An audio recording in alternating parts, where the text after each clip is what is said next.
Hello అండి, అందరూ ఎలా ఉన్నారు? బాగున్నారా? మేమైతే చాలా బాగున్నామండి. మీరు బాగుండాలని మనస్ఫూర్తిగా అయితే కోరుకుంటున్నానండి.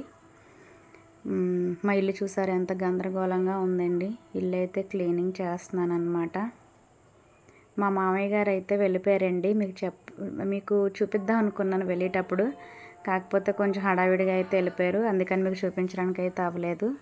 ఉండమన్నా 2 రోజులు పాపం ఉండకుండా అయితే వెళ్ళిపోయారండి. ఇప్పుడు ఇల్లు ఎందుకు నేను క్లీన్ చేస్తున్నానంటే, చూడండి ఇల్లు అంత ఎంత గందరగోళంగా ఉందో. ఎందుకు క్లీన్ చేస్తున్నానంటే, మా తోటికోడలు అయితే డెలివరీ అయిందని చెప్పాను కదండి. తనకైతే ఇంకా స్నానం అయితే చేయించేస్తున్నారండి. 11 days అయిపోయిందనమాట. అందుకని చెప్పి నేను ఇల్లు అయితే క్లీన్ చేసుకుంటున్నానండి. నేను చూసారు కదా, వంటగదిలో స్టవ్ అది అప్పటికే క్లీన్ చేసానండి. ఓన్లీ స్టవ్ దగ్గర వరకే క్లీన్ చేశాను. మిగతాదంతా చూసారు కదా, చాలా గందరగోళం కింద ఉందన్నమాట అండి. నేను అక్కడ పెయింట్ అయితే వేశాను చూసారా. అక్కడ స్టవ్ దగ్గర అయితే స్టవ్ గట్టుకైతే నేను పెయింట్ అయితే వేశానండి. బొట్లు పెడదాం కదా అని చెప్పి నాకు చాలా ఇష్టమండి. ఎలాగో మనం పండగల కాట్లకి అయితే పసుపది రాసి బొట్లు పెడతాం. కానీ నేను ఇప్పుడు స్టార్టింగ్లోనే ఇంక ఇలా వేసేసుకున్నాను అనమాట. పెయింట్ అయితే వేసుకున్నాను. అలా అయితే అన్నీ వేసుకున్న తర్వాత మొత్తం క్లీన్ చేసేసరికి సాయంత్రం మా పిల్లలు స్కూల్ నుంచి వచ్చేసారండి. ఉదయం మొదలు పెడితే సాయంత్రం దాకా అయితే నాకు ఈ క్లీనింగ్ ప్రాసెస్ సరిపోయిందనమాట. చూసారు కదా, ఇల్లు అయితే నేను క్లీన్ చేసుకున్నాను. ఒక బెడ్రూమే క్లీన్ చేశానండి. ఒక బెడ్రూము, వంటగది, డైనింగ్ ఏరియా, హాలు అయితే క్లీన్ చేశానండి. ఇంకో బెడ్రూమ్ అయితే ఉంది. ఇంకో బెడ్రూమ్ అయితే క్లీన్ చేయాలి. పెద్ద బెడ్రూమ్ అండి. చిన్న బెడ్రూమ్ అయితే క్లీన్ చేస్తాను. చూసారు కదా, మొత్తం అయితే అలాగా అంతా దులుపుకొని మొత్తం అయితే క్లీన్ చేశానండి. దానికి కూడా నేను అదిగోండి చూసారా, చిన్న చాక్ పీస్తో అయితే చిన్న డిజైన్ లాగా అయితే వేసుకున్నాను అనమాట. బాగుంది కదండి. ఏదో అలా వేసేసాను. అక్కడ ముగ్గు కూడా అండి పెయింట్తోనే అది కూడా డిజైన్ అన్నది వేసాను అనమాట. అక్కడ పెయింట్తోనే వేసానండి. బ్రష్ అయితే సమంగా లేదు, అది స్మూత్గా లేదండి. లేకపోవడం వల్ల అలా లావుగా అయితే వచ్చేసింది. అయినా నిండుగానే కనిపిస్తుంది కదా అనేసి ఏదో ముగ్గు పిండితో వేసినట్టు అయితే ఉన్నది కదండి. అలా అయితే వేసుకున్నాను. అది ఆరిన తర్వాత అయితే బొట్లు పెడతానండి. చూసారు కదా, ఈ రూమ్ అయితే సర్దేశానండి. పిల్లలది చిన్న గది అనమాట. ఈ రూమ్ అయితే సర్దేశాను. ఇవ్వండి, ఇదైతే పెద్ద బెడ్రూమ్లో అయితే నేనేం చేయలేదండి. మడతెట్టిన బట్టలన్నీ అలాగే ఉన్నాయి. ఇప్పుడు అవన్నీ సర్దాలి. అవన్నీ సర్దుకుంటానండి. చూసారు కదండి, వంటగది అయితే అలా క్లీన్ చేసుకున్నాను. డైనింగ్ టేబుల్ అది క్లీన్ చేస్తానండి. చాలా గందరగోళం కింద ఉండేది. ఇవ్వండి, మొత్తానికి అయితే బొట్లు అయితే పెట్టేశాను. చూడండి ఎంత నిండుగా ఉన్నదో. అలా పెయింట్తోనైతే వేసుకొని నేను ముగ్గులు అయితే పెట్టుకున్నానండి. బొట్లు అయితే పెట్టుకున్నానండి. ఇది మనీ ప్లాంట్ బాటిల్ అన్నది నేను వేస్ట్గా ఉంది కదా అని ఆ గ్లాస్ అన్నది ప్లాస్టిక్ గ్లాసులో అయితే పెట్టుకున్నాను అనమాట అండి. నీట్గా ఉంటుంది కదా అనేసి అలా అయితే పెట్టుకున్నానండి. చూడండి ఎంత నిండుగా ఉన్నదో. నాకు ఇలా ఉంటే చాలా ఇష్టం అండి. మనం ఎప్పుడూ ఉదయాన్నే లెగిసి ఎలాగో క్లీన్ చేసుకొని ముగ్గు పిండితో అయితే పెట్టుకుంటాము. అలానే మామూలుగా నేనైతే పెయింట్తో ఇంకా అలా వేసేసాను అనమాట.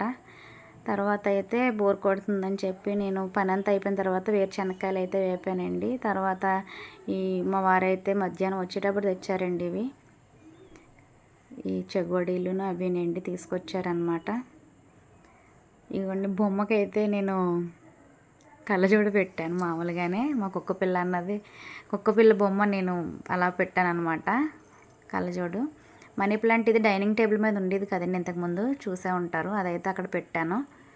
ఇదైతే ఒక కిటికీ దగ్గర ఉంటుందండి. గ్యాస్ పక్కన ఒకటి ఉంటుంది, బయట ఒకటి ఉంటుందండి. ఇంటి నిండా మనీ ప్లాంట్స్ ఇంతకుముందు కూడా మీకు చూపించడం జరిగింది. చూడండి టోటల్ లుక్ అయితే ఎలా వచ్చిందో వంటగదికి. నాకైతే చాలా బాగా నచ్చిందండి. అలాగా పెయింట్ వేసి బొట్లు పెట్టడం అయితే నాకు చాలా బాగా నచ్చిందండి. ఎందుకంటే మనకి మైండ్ అన్నది పీస్ఫుల్గా అయిపోద్ది అనమాట. అలాగ వంటగది దగ్గరికి వెళ్ళేసరికి నీట్గా ఉంటే అలాగ మైండ్ అయితే పీస్ఫుల్గా ఉంటుంది. దేవుడి మూల అయితే ఇంకా క్లీన్ చేయలేదండి, ఇవాళకి పని అయింది. మార్నింగ్ అయితే ఇంకా గుమ్మానికి పసుపు రాసి బొట్లు పెట్టి దేవుడి మూల అయితే నేను క్లీన్ చేసుకుంటాను. చీకటి పడిపోయిందండి, నేను ఇంకా వంట అయితే ప్రస్తుతానికి ఇంకా చెయ్యలేదన్నమాట. చూసారు కదా, చాలా చీకటి పడిపోయిందండి.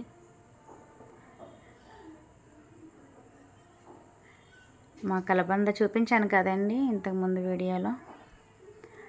చూడండి, నాకు ఈరోజు క్లీనింగ్ చేస్తే అలాగా పెద్ద సంచితో ఫుల్గా నిండిపోయిందనమాట. అంత డస్ట్ వచ్చిందండి. వంటగదిలో వేస్ట్ డబ్బాలన్నీ తీసైతే పక్కన పడేసాను అనమాట.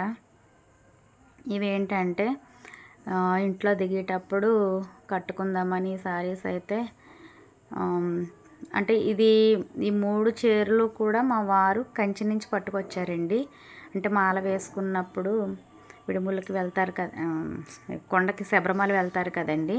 శబరిమల నుంచి వచ్చేటప్పుడు కంచి వెళ్ళి కంచి నుంచి తీసుకొచ్చారనమాట. ఈ పట్టు చీరలు అన్నది కంచి పట్టు చీరలు అన్నమాట అండి. 4 చీరలు తెచ్చారండి. తీసుకొస్తే అందులో ఒక చీర మా ఆడబడుచుకి ఇచ్చేసాం. 4 కదా 5 చీరలు పట్టుకొచ్చారండి. ఒకటి మా అమ్మగారికి ఇచ్చాను, ఒకటి మా ఆడబడుచుకి ఇచ్చానండి. ఈ 3 చీరలోని ఒక చీర అయితే నేను కుట్టించుకుంటానండి. ఇంట్లో దిగేటప్పుడు నేను ఒక చీర అయితే కట్టుకుందామని ఒకటి కుట్టించుకుందాం అనుకుంటున్నాను. నాకు మిషన్ ఉందండి, కాకపోతే కొంచెం పాడు చేసేసాను అనుకోండి, ఎందుకు పని చేయదనమాట ఇంకా కట్టుకోవడానికి. నాకు పెద్ద రాదు. అంటే డైలీ బ్లౌజెస్ అయితే కుట్టుకుంటాను, కానీ ఇలాగా కొంచెం రేటు ఉన్న శారీస్ అయితే కుట్టను అనమాట. ఇందులో ఏదో ఒక చీర అయితే కట్టుకుందామని మీకు చూపిద్దామని అయితే తీసానండి. ఇవి శారీస్ బయటికి కంచిపట్టు శారీస్ చాలా బాగున్నాయండి. బ్లౌజ్ అయితే దీనికి అదిగొండ కలర్ అయితే వచ్చింది, బ్లూ కలరు. ఒక శారీకి ఏమో పింక్ వచ్చింది, అదిగొండ కలర్ అయితే వచ్చింది. ఒక శారీకి పింక్ వచ్చింది, దీనికి కూడా పింకే వచ్చిందండి. బేబీ పింక్ శారీకి డార్క్ పింక్ బ్లౌజ్ అన్నది వచ్చిందనమాట. అదిగొండ కలర్ అయితే వచ్చింది. నేను ఈ శారీ అయితే కుట్టించుకుందాం అని అనుకుంటున్నాను, ఏమవుతుందో తెలీదు. ఇందులో ఒక శారీ అయితే మా పాపకు ఉంచేస్తానండి. మా పాపకైతే లాంగ్ ఫ్రాక్ ఏదైనా కుట్టిద్దాం అనుకుంటున్నాను. ఇదిగోండి, ఈ శారీ కూడా మా ఆడబడుచు పెట్టిందండి. విజయనగరంలో మా ఆడబడుచు అయితే పెట్టింది. వాళ్ళ అమ్మాయి మెచ్యూర్ ఫంక్షన్కి అయితే పెట్టిందండి. దీనికి బ్లౌజ్ అయితే కుట్టించలేదు నేను. దీని మీద బ్లౌజ్ గ్రీన్ వచ్చిందనమాట అండి. నేను ఇది వేరే బ్లౌజ్ మా తమ్ముడు పెళ్ళికి మా అమ్మగారు తీశారనమాట శారీ. ఆ శారీ మీద బ్లౌజ్ దీనికి సెట్ అయింది కదని చెప్పి దీనికి అయితే వాడేస్తున్నాను. ఇదండి ఈరోజు వీడియో. నా వీడియో నచ్చినట్టయితే లైక్ చేసి, షేర్ చేసి, సబ్స్క్రైబ్ చేసుకోండి.